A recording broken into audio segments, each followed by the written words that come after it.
We have all seen standard AI agent demos. You give your agent a prompt, you give it a database connection, and the moment you hit that magic button, you see it generate raw SQL. This is mesmerizing indeed. However, if you have to take this SQL to production, it is rather a liability. And why do I say so? Request a colleague of yours to ask the same question in a little different way. You will see the agent is generating a different SQL. Even if you keep your prompt exactly the same, however, change the model in the background, the result is no different. It still generates a different SQL. Letting your autonomous agent write unconstrained code is a fast forward to a broken production pipeline. So, what do you have to do if you have to build a reliable data product? You have to stop treating your agents like autonomous thinkers and start treating them like execution engines. You have to move away from loose prompt engineering and move towards spec-driven skills engineering. My dear friends, welcome to yet another exciting content on Technovation, and today we are going to talk about specs-driven skills engineering. In this architecture, the agent does not write raw code. Instead, it orchestrates deterministic capabilities called skills. Every skill is governed by strict specifications. So before an agent takes any action like creating a data model or a regression test, it always validates the intent against a specification. What are these specifications? They are nothing but requirements, boundaries, and safety protocols. The agent over here is an orchestrator, and the skill does the heavy lifting for you. It creates the models, it writes the tests, it even executes your evals to ensure that your result is consistent every time you ask the agent to perform a task. We're going to see every bit of it in action in the next section of the video, where we are going to build a data product using skills from the ground up. Welcome to this section of the video. Before I dive onto a live demo, I would like to walk you through the solution architecture and the structure of the DVD project that we're going to work on. On my screen, you can see a Medium article which I had put together on the same topic a couple of weeks ago, and it talks about specs-driven agentic development. I'm going to leave the link to this particular article in the description of the video, and I would request you to go through it. I would like to spend some time on the agentic development lifecycle. It is very similar to a software development lifecycle, the only difference being there's a constant interaction between the human and the agent. It starts with the human defining the specs, then the agent takes over. It loads the skills, it studies the current code base and understands the patterns, and then it designs the implementation plan. Unless the plan is certified by the human, it goes in a feedback loop. Once the human says, okay, fine, I'm good, go ahead and start implementing the code, it starts the implementation. The step of implementing the code can be pretty fast. However, running the tests and the validations, it takes time, because unless the tests and the validations pass, the agent is not going to stop. It will go over and over again, and it will try to meet all the tests and validation criteria which you as a developer would have mentioned in your skills and tests. Once it passes, the human accepts it and calls it a job well done. Now, there is something which you can augment to this, which is the job of raising a pull request. In our particular demo, I have left that exercise to the human. However, you can always ask that agent to raise that pull request for you. Let's take a look at the project structure. Now, this being a DVD project, it is very much in line with the standard DVD project structure. However, there are few additions. First, you have the Claude skills where you have written your agentic skills. Now, I'm not going to go through this in detail because this is going to be a very, very long video in that case. So I'm assuming that you are aware of what Claude skills are.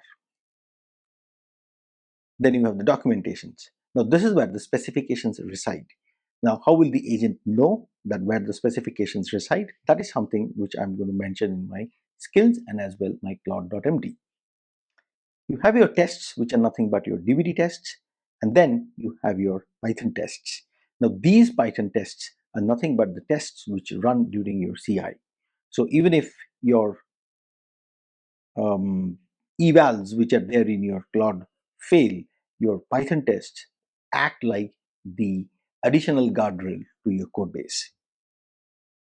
Then you have your Claude.md, which is nothing but your project structure articulated in one markdown file.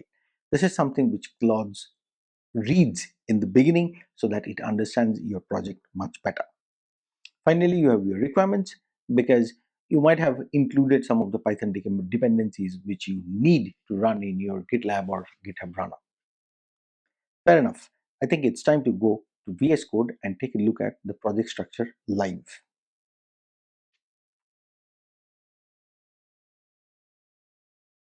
You can see the data product ADLC. This is the project that we are going to work on. To start with, I have my Claude.md. Now, this particular file is always updated and it has the knowledge of the entire code repo. Please ensure that if you are adding anything to your project, your Claude.md is auto updated. Now, two most important things which I have mentioned in the Claude.md, which is your pre-flight check and post-flight check. That means before the agent kicks out, it must perform some of the actions, like it should review the context, it should review the requirements, and you can see where the requirements are mentioned. You have the docs, layers, and then the model.md. It should create a plan, and then it should ask for approval from the human. If any one of these four steps fail, that means the agent cannot proceed further. Finally, once the job is done, it runs the post-flight check. Post-flight check is primarily about the evals. It runs your evals, then it runs your dbt compile, and finally a dbt show to ensure that the model has successfully compiled and it shows you the data. Let's talk a little bit about the skills. Under .claude, you have the skills. Now, skills, I have my data product engineering skills. Now, these skills are generally not committed to the dbt product repo because these are reusable skills. However, in my case, because it's a demo, I'm committing to the product repo itself for you to go ahead and clone it and start playing around with it. If you go to skills.md, it talks about some of the reference guides.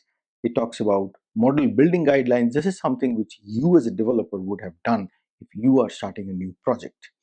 Then you have a section where it talks about how do you build a new model, how do you build an existing model, and finally it talks about model writing guidelines as well. Now, again, I'm not going to go through this in detail. I'm assuming that you have some exposure to the skill. If you have not, I would strongly recommend visit agenticskills.io, and it's a very good place as a startup. I'm going to leave the link to the GitHub repo. Please clone it and start playing around with it. If you go to evals, I have certain evals. Now, what are evals? Evals are nothing but your LLM as a judge.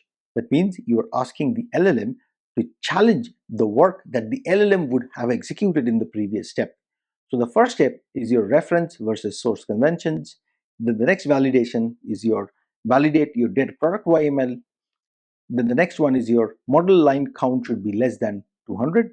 Now, this is what I believe is one of the main things which you should implement as a developer to ensure that your product is modular.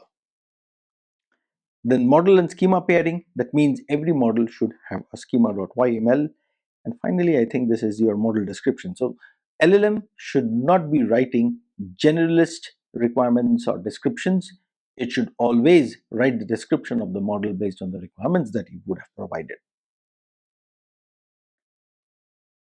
Then I have the run evals. This is a script which is used to run each of your evals one by one. Please remember, you can add a lot of evals, but addition of evals will mean that you have to ask your LLM to execute each and every one of them, and it adds both to your cost and your latency. Finally, you have the docs, wherein you have your models or macros.mds. You can see for every model I have a specific MD file. Now, it is a very simple template where you mention your overview, materialization strategy, source, grain, logic transformations, and you have your data quality rules as well. Okay. What next? The models that you see over here, they were all generated using Claude. And in the demo section, what I'm going to do is I'm going to improve one of the model by adding a maybe a data quality test. I'm not going to build it from the scratch because Claude takes a lot of time and I don't want you to wait for that. It's a very, very live project. You can just clone it and start implementing again from the scratch. You have your Python tests. Now these are nothing but CI tests, which I just mentioned. I have three tests over here. First, you test the naming convention of your staging models, naming convention of your mart, and naming convention of your macros. And you also have another test which talks about the model schema.yml. It just ensures that you have a schema.yml for every model. Why do I run these Python tests? You can run it both on the developer environment, or you can also run it in your CI. In my case, I'm running it in both the cases and I'm going to show you. What else? I have my seeds. Now in this particular DVD project, the source are the two seed files, customer sales and product sales. These are again generated by Claude, and it is very much available in the GitHub repo that I'm going to share. Fair enough. I think we have got a good understanding of what the project structure is like. In the very next section, I'm going to dive on to Claude Code, add a little bit of requirements, and then ask it to perform live in action.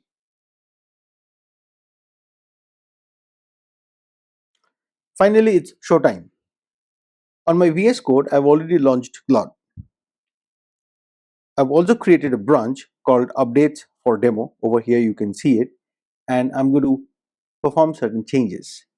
The first thing that I'm going to do is I'm going to my docs, staging, and you can see that there are two requirement folders, requirement files. On one of the files, I'm going to make some changes. Let's say, so I have this order status and sales channel. Now for order status, I already have a rule. The status of the order cannot be blank or null, right? Now I'm going to say sales channel. So I'm going to say the same thing for sales channel. The value of sales channel cannot be blank or null. That's the change that I'm making, right? Now, what I'm going to do is I'm going to tell Claude that this is what I have changed and please take actions accordingly. Let's see what it does.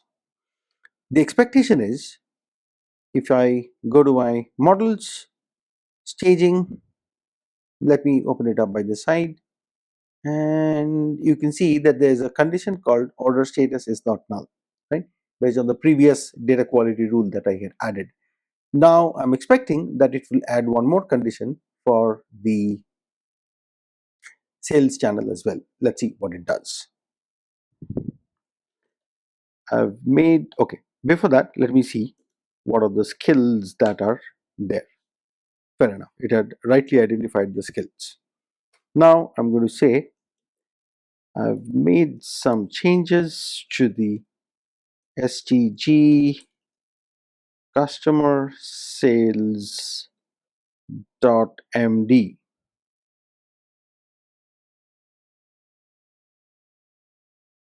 Identify the change and make changes to the DBT model as requested. Okay, that's the instruction. Now I can let it run for some time. I know it is going to take around 5 to 6 minutes for the entire exercise of reasoning, the human validation, and then the running of the tests. But I don't think as an audience you will be interested to watch it in execution. So what I'm going to do is I'm going to pause the recording right now and come back once the entire process has completed, and I'm going to walk you through what it has actually done. Okay, I'm back. Now the total crunching time is 6 minutes and 18 seconds. That's too long a time, but then let me tell you, if I would have let it run in the night and if I would have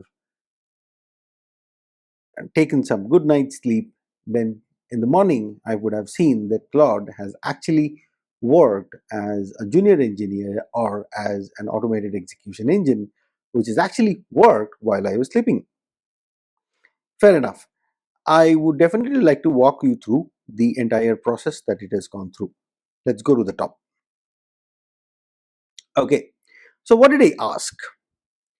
I asked that I've made some changes to the stg customer sales.mt, and I've asked it to make the necessary changes to the model.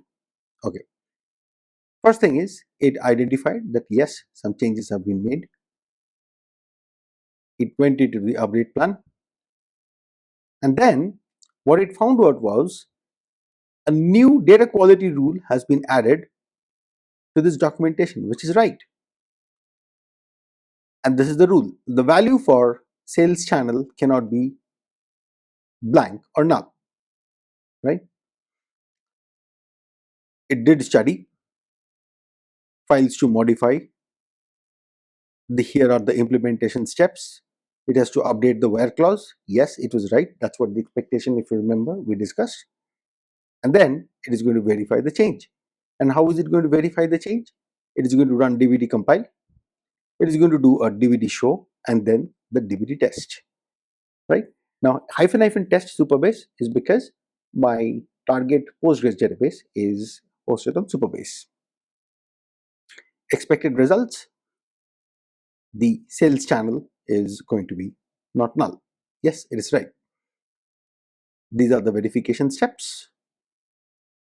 Based on my pre-flight checks and post-flight checks, this is what it has done.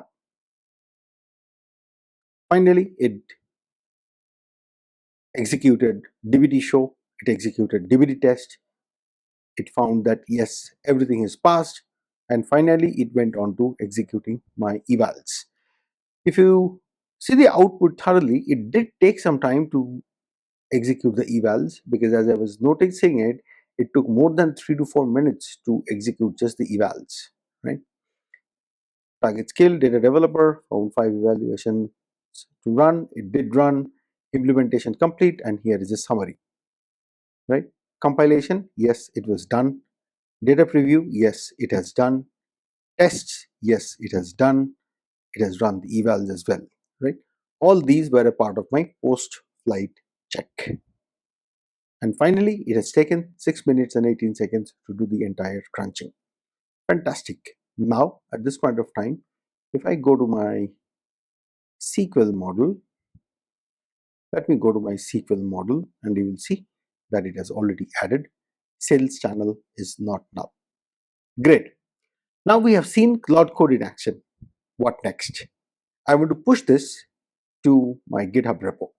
And at that point of time, the moment I push it, I want to see my PyTest coming into action. Where are my PyTest? Here are my Python tests. Remember, I did not ask Claude to execute my Python test as a part of my post-flight checks, because the way I have configured it, the Python tests are supposed to be run during my CI. Fair enough, that's what I want. However, if you want to run your Python tests over here on your coding editor, fair enough, you can go ahead and do that as well. Cool. Let me go to my bash and I'm going to say git add dot. Let me see, git status. Sorry. Fine. Now I'm going to push git push -u origin updates for demo. I'm so sorry, I forgot to commit. So I'm going to say git commit -m changes made to stage stg underscore customer underscore sales for demo. Okay, and then I'm going to say git push once more. I think it is done, and I'm going to go back and check on my GitHub repository. Let's go there. I'm there on my GitHub repository, and I can see updates for demo has been pushed 11 seconds ago. Okay, let me create a pull request.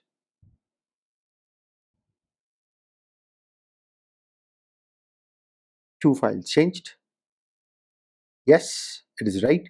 One on the MD file and one on the actual.sql file. Let me go back to my checks, and you can see that it is running the PyTest and the DBT test. Now, I don't think I'm going to merge it to my main. However, you can definitely see the PyTest and the DBT tests in action. Let me go to my PyTest. You can see that installed dependencies, it ran your PyTests. What are the PyTests? Model schema, passed. Test staging model names, passed. Test mart model names, passed. And test the macro names, it is passed. Let me go to my DBT. DBT seed is done. Then it ran my DBT run. And now it is running my DBT test.